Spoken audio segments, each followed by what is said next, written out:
Yo saka RT 6 nek ora kleru. Ning iki mau wis muni iki, Truk. Prau layar, mosok dibaleni meneh. Lah ya, ya.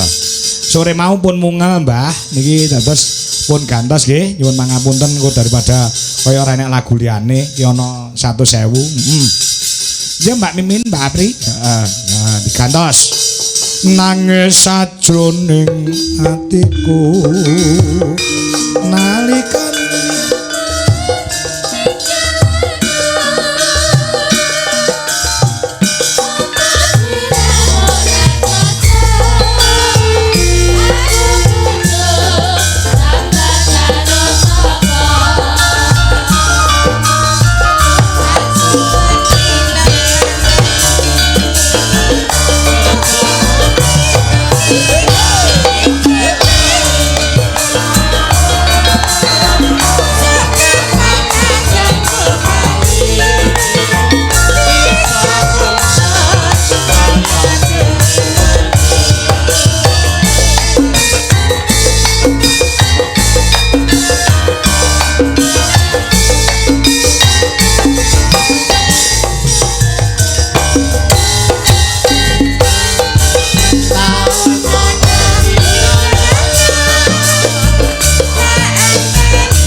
Gara-gara Mbak Mimin. Sugeng enjing Mas Petruk, Sugeng enjing Mas Bagong. Aja kalah semangati karo sing mirsani, bapak-bapak panitia sing semangat padha wungon nirakati dusune men dadi dusun sing barokah. Amin.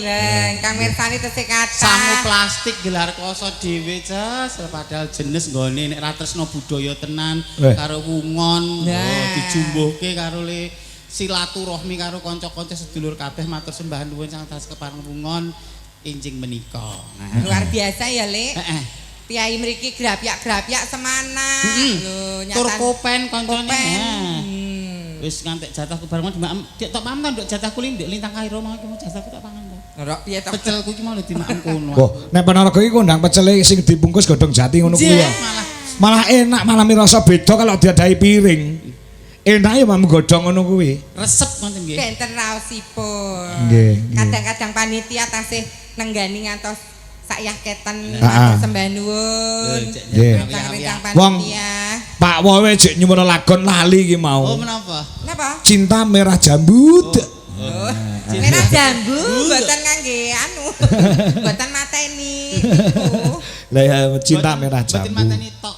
Heeh. Engko diaturke golek